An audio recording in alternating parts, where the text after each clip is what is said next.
Alright guys, so I'm here with the Kamals, it's Dakota, I'm with Bricktown Electro.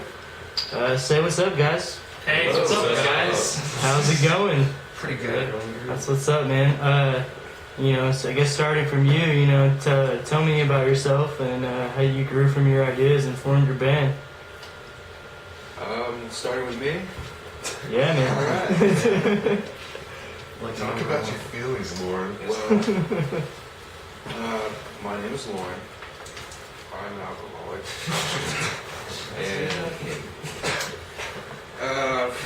And me personally, growing up, my dad was a guitarist. He has been playing since he was 16. Had me when he was 18. So whenever he was starting to learn all that shit, like I was around all of that. So just sort of picked it up and picked up guitar first, learned how to play guitar and drums. And then I met Bradley here That's me. in 8th grade, went over to his house and found out he was a badass at guitar and started a band with him. And then since then, like, the band's just kind of changed. And like we were in a band with Zach a long time ago, never with Trey. What band were you in? We just Barn band. Yeah, we just called ourselves Barn Band. Me and you were in a band.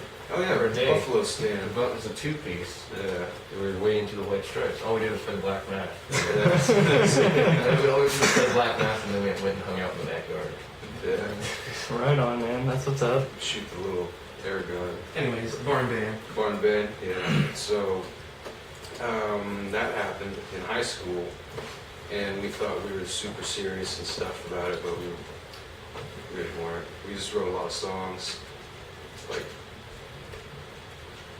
really that was it, just all about playing and, enjoying that feeling of coming up with something cool. As original as you can. Alright, River, how about you man? My cousin Zach, I guess met all them in high school. I was a little kid that never really came around. Started watching them jam, and eventually started playing drums. And that was for the same band, the Barn Band. Yeah. The Barn Band. After he had left the band, he replaced them. The infamous Barn Band. Yeah. Yeah. Then joined Plaid Rabbit for a little bit, and now I'm in Kamals. Cool man. Right on. How about you, Zach? First experience playing music was with Brad and my brother in the garage. So first person I actually jammed with was Brad from this band. And then he took me over to the barn and started jamming with Lauren and our other friends. But after that kind of fell apart after like the summertime, me and the bass player formed our own band. And then that kind of fell apart too, but moved into this house with like a mission, like pretty much like a mission statement, just a musical paradise. And what house is this? We call it Old Dog Records. Okay. Soon to go commercial in the space. Soon to be commercial space, but Old Dog Records is like a unity of bands that have the same interests and same musical, I guess. They just want to break away from everything else that's being played. They're really trying to be unique. But yeah, we formed this band around August 2011. It's been awesome because we've been working so hard to do what we want to do. And what is it that you want to do? We want to keep moving forward. We don't ever want to stop. Like, Just keep just it going. Keep going. Like, why not? And you say it, are you referring to the Kamals? Yeah. Yeah. Right on, man. And I guess I've been the one constant kind of through this thing. I started playing guitar and picked up acoustic, played for like 2 years, and when I started hanging out with these guys in junior high, I met this guy in 8th grade, and I was talking to him, just kind of talking music, So I figured out that he played drums, Lauren played drums, and I asked him, I was like, hey, you want to come over and jam sometime? And So he came over, and I invited this other guy, Zach Lindahl, that I knew to come over. Or actually, my friend Ronnie invited him over. And when they came over, we started jamming, and we did all this stuff, and it went pretty well, but it didn't really lead to anything, so that kind of fell apart. But eventually they did that barn band thing, and during that I was just kind of jamming to myself, doing my own thing. And Well, it's all kind of a growing process, right? Like, yeah, you learn, you follow, and you learn from it, and you move from it. yeah, and that was just the deal. And then I had met Zach's brother, Anthony, and talked to him about Pink Floyd and stuff. That was our high school connection. We talked about old classical music and kind of trippy music. But Yeah, I actually turned Anthony on to fucking not literally, yeah, but I got him listening. I actually introduced him to the Dark Side of the Moon, way back in the day. and that's cool because that was a connection that we had. Because I was wearing a Pink Floyd shirt, and he was like, "Dude, you like Pink Floyd? Cool." And he was like, "Yeah, I play bass, dude." I was like, "Cool." So I went over to his garage, and me and him started jamming with this guy Phil, and he was all right at drums at the time, but not that great.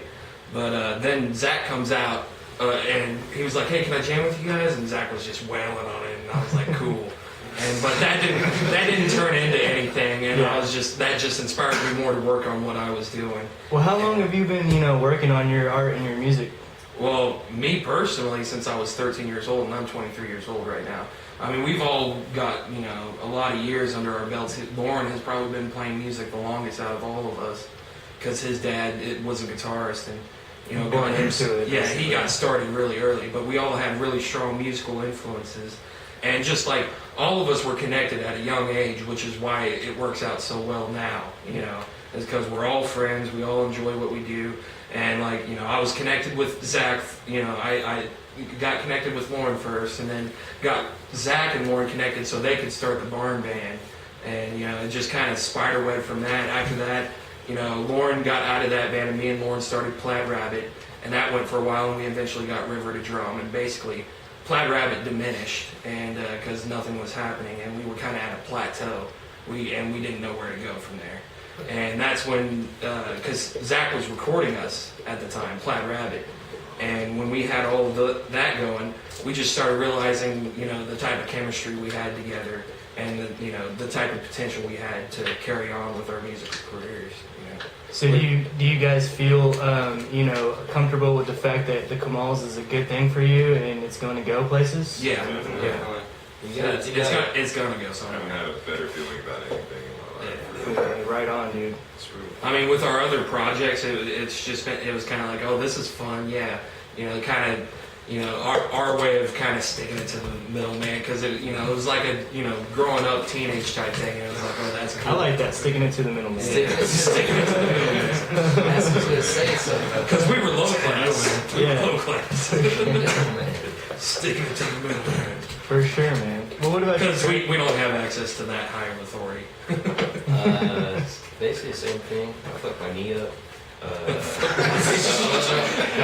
Well, not the same thing. I fucked my knee up, and when I was, You messed your knee up. I messed. It's all good, man. Like I said, there's Okay, well, I messed my knee up when I was 13, and I stopped doing skating and shit or stuff, and I got a guitar for my birthday, and just played a bunch of played guitar and learned tabs and all that, and then in high school, I was in a band when I was 15 called Fistful of Something. It was like a punk band. And, punk band. Yeah, it was like a pop punk. It was 15-year-olds. 15-year-old That punk. angsty And stuff. then we got into high school, met Zach Lindahl from the barn, went to the barn, watched the barn band, realized I needed to start getting better. And then just kept playing stuff. At first, did you feel like you could compete? No, not at all. No. At first, I was really impressed. And that was something that's changed about Trey, is his view on how he can compete with everybody else. So now you feel like you're kind of in the flow now. Oh yeah, I feel like I'm very comfortable with where I'm at with my playing and everything. And, Great. but yeah, started hanging out over there, started jamming with Lauren a little bit, and just went to all the shows and stuff. And then Zach needed a roommate for Old Dog, and I had moved out of an old place, and So I moved in over at Old Dog, and we all started jamming together. And then once decided that since Black Rabbit quit and Vultures of Culture was done or dying, I guess. And They were both dying. yeah, That is a really They were good both name, in the though. process. That's a really good name, though. Who thought of that? Who thought of that name? Vultures of Culture. Josh Queens of Homme. Stone Age. Josh Homme. We have to give him credit for Dude, that. that's a really catchy name. Yeah, he's good. he's a big influence on all of us, actually. Really. Yeah. Yeah. And who is this? That's Josh, lead singer. guitarist, Queens of Queens of Stone Age, yeah. Caius, he was in a lot of good bands. He plays with the bassist of Led Zeppelin now. Oh, wow. Yeah. But So, Vultures. yeah, them Cricket Vultures. yeah, like with him, a lot of because with what he's been doing, I mean, he's gotten like moderate success. I mean, like I think like 3 videos from Queens of Stone Age were on MTV. But Yeah, a lot of them were. well, yeah, Rated R got a lot of play on TV. Yeah, rated R. Yeah. most. Anyways, But most he's been doing what he's wanted to play, and there hasn't been anything different. And yeah, he's- and that was a big influence to get to where we were. You know? Yeah. His whole thing has just been that he's done what he's wanted to do. Like nobody's really told him to change anything. He's just done what he personally feels like he should do, and he's gotten. he's at a place where we all want to be. You know? Right on. And that's we What do you guys, do you guys want to break the mold and become something new, or do you want to form into, something that has already been set before you? I don't think we want to like really follow anything before us. I think we're Yeah, and I think the way we're going now, it's going to be hard for us to not break the mold. I Right. mean, consciously, I don't think we think about it like what It- we're doing. If I may ask, what kind of genre do you guys describe yourself as far as music What goes? we say, It's heavy soul. Heavy soul. Heavy soul. Yeah, that's a good one. I like that one. It's better than psychedelic blues rock. Yeah, because technically everybody's psychedelic blues rock. Yeah. Well, I mean, like, there's so much music out there, and it's booming, and there's new genres popping up, and I think it's really cool that you guys are starting your own kind. Like I've never heard heavy soul or that term used before ever. So, yeah, it's definitely original. There's a lot of trends that get set, like metalcore and all that, and now it's kind of like a loud garage, more of the show. Fun stuff. Yeah, Yeah. more of the show than the music. I mean, we're into getting down, but it's just it's just people set themselves into that, and then that's not cool anymore. But we've always been playing what we wanted to play, and we're gonna keep doing it. Well, at this stage in your musical career as the Kamals, do you guys feel like you're more about recording or performances right now? I think it's about even. Well, at this moment, I feel we're more about live. Yeah. We just released our EP, and Well, yeah, we're trying to promote it. We got a show on April 6th, Theopolis. So right now, we're just focusing on getting our live set together. Whereas maybe a few months from now, we'll just be strictly recording, just focusing on that. Definitely. Definitely down the middle though, as time permits. Yeah. Right on. All right. Well, seeing as you guys are pretty fairly known throughout the 405 community, have you guys done quite a few live performances? At venues or even at home, or even at other places, other people's homes, as the Kamals, not in the past, as your careers. So you play a show like every day if you kind of own. Yeah, you get Yeah, because there's a lot of people that come through Old Dog. So you guys basically live and breathe this band. Yeah, pretty much. There's just a lot of people that love to be around it, and we don't discourage that. We like people being around it. So, but for the most part, it's just I don't know where I was going with How many that. shows have you played? We've played quite a bit. Because into we started off, we did a couple of shows. We've been a band for 7-8 months now. It's August. August. So that's 7 months. 7 months. We started off doing 2 shows at the Bora Bora, then we moved on and did, where did we move Blue on? Note. Blue Note. We We played Blue Note three shows at the times? Blue Note. Yeah. 2 times. Two We were around times. like 10 shows, but that too is. I think it's pretty quick for forming a band. Well, Music. what lies ahead of in the future for the Kamals? As far as shows and performances and even recordings and albums go? More. Yeah, it's all gonna it's gonna double up. It's just gonna Right keep on. It's going. like record, play live shows, promote that. Record again, play more live shows, promote that. Well, take that. would you agree if I were to say, you guys seem very passionate about your work? Yeah. Yeah, I think you have to be anyway if you want to. Yeah, in order to make it work, you gotta enjoy it and be passionate about it to drive it. I don't think our hearts and minds are anywhere else really. I mean, we all work our day jobs, but that's not our aspirations. Yes, you know? yeah, that's- That's not our aspirations. Yeah, we're just gonna. I mean, this is all what we want to do. This is what we want to do with our lives. So we're gonna work our asses off for it. Definitely, right on. What message do you have as far as the meaning of unity amongst yourselves goes? Like with us or towards somebody else. Just a message that, you guys are trying to bring. That you need to. Well, I don't know. Just do what you. I feel that we're leading by example and showing people that we're doing what we want. And I mean, it really doesn't matter if people don't like us. I mean, it's a form of expression for all of us. So we're just doing what we care about. And I think by people just seeing what we do, we don't even need to, kind of explain it. It's just like they can see that we're doing this by ourselves, and trying to, doing the best we can, and it's going somewhere. So I mean, it's really hard not to notice something like that when people are doing it. Not completely by ourselves. We have a lot of friends that help us along the ways, but.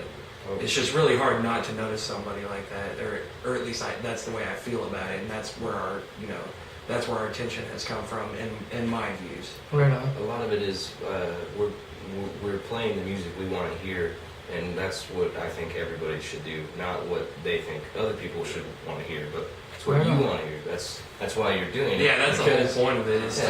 It's like they So you're never doing it wrote for that yourself, um, song that I basically. wanted to hear. Yeah, it's we want to hear this music, and we feel like if people want to hear it too, then hell yeah. People definitely want to hear you guys wouldn't be growing so much right now. Yeah, well, that's just what I'm saying is, that we're playing what we want to hear, and that's what we want to let, that's what you need to do. It's just like a golden rule kind of thing, Yeah. Understandably, yes. with anything. So, you guys, you described to me, your growing experiences and everything, but I want to really get in depth to it, just so that your fans may understand, and, you can kind of look back on this interview and, kind of, understand where you're coming from, so to speak. Tell me your experiences, like from your first recording and show up to this point, like how you've grown in your growing experiences. Oh, The first recordings we've done, well, the first show, I was filling in for Flat Rabbit's bass player. Yeah. And Flat Rabbit was Brad, Lauren, River, and myself. But the Kamals had written this, like 2 songs that we were planning on surprising the crowd with. Yeah. So And we got Trey up on the stage. yeah, we Yeah. got Trey on the stage when we played that. I hid behind Brad the entire time. I mean, it was kind of different for me because I was in a 3-piece where I was the lead guitar and had a bass player and a drummer, so I was in a power trio where these guys have been jamming together the whole time. So like just adjusting to what needs to happen, I think it's been a really good learning experience just for the music's sake. Yeah, and that was our first group show. Yeah. We did that at the Right on. Bora, and that turned out really well. And just from that first show, we knew we had to keep going on. And then, what was the first song we recorded? I think it was Happy. Yeah, we did play some Yeah. demos. Our second song on our Between the EP Tides. was our first song that we all collectively wrote. And I mean, after that first show and the first recording, it was like a light turned on. It's like, man, we got something here. We need to do it. But it's a lot of fun though. I mean, like we said, there's a show every day at our house, either us or the Blackjack Gypsies, because we both have half the week with recording and practice. And Yeah, jamming. we do on-off days, so it's just like every other day we're just always constantly working on our stuff. You know, and everybody, you know, like I said, everybody's got day jobs, so it's just like, you know, everybody works up until that moment to go over to Old Dog to continue working on what we're trying to promote ourselves as. Yeah, it's a second. And what is that? Just a good band, a good funky band that people need to see. Crunchy grooves, man. Crunchy grooves. Tasty jams. Tasty Another one. jams. That's 3 of them. It's a good sandwich. Sticking it to the middle, man. Sticking it to the middle, man. So, what is the status of, you know, the Kamals as far as, you know, recordings and albums go? You know, for the future, what do you guys have in store for us? You go ahead. Well, Old Dog's going to be a commercial property in the next few months, and we're planning on setting up an analog studio and try and get a tape machine from California. And I would like to try and record us on tape. I think if we cut our album on tape, that's just tape to me just sounds so much better than digital. I know it's just a nerdy engineering thing, but I don't know. No, man. Plus, you can get a good performance on tape. Like that just shows like how represents yourself a lot better. Yeah, Most because definitely. you can't like redo takes on analog, Yeah. really. Can't mess it up. It's like the first take you do is the take you're keeping, you know. Yeah. Right on. So, but if we do that, you know, it'll just It'll make us give better. people a better representation of us. That and we're pushing ourselves too by doing that. That's just Yeah. Right on. Well, man, that concludes our interview for today, man. I'm here with the Kamals, and again, this is Dakota with Bricktown Electro, and I want River to do me a favor, look into the camera and say, "This is the Kamals," and you are tuning into Bricktown Electro. This is You can't do it. This is Kamals. Look at the camera. This is Kamals. This is Kamals. What is it? Bricktown Electro? There you go. No, you can't do it over. You gotta do it over. Yeah, Look at the camera. yeah. there you Let's go. do it. This is the Kamals Bricktown Electric. This is Kamals from Bricktown Electro. No. No. We're not from This Bricktown. is the Kamals. And you're tuning into Bricktown Electro. And you're tuning into Bricktown Electro. This is the Kamals, and you're tuning in to Bricktown Electro. All right, now you gotta redo it one more time. Just breathe it out. You said like you got like the biggest dong in the world. You're about to say Yeah. the girl with the biggest boobs. This is my dick and it's going in your butt. This is Kamals. Hey, the power of editing. It's okay. The power of editing. Hey, man, I really appreciate you guys coming out here and letting me do this interview on you guys. You definitely will have some access to this. I'm going to post it, send you guys the link, so you guys can check it out. You know, I really respect your music and your views and like what you're doing. It's awesome, and you guys just keep it real. Awesome. I Thanks. feel like I should clap. Dylan, thank you. For sure. Yeah.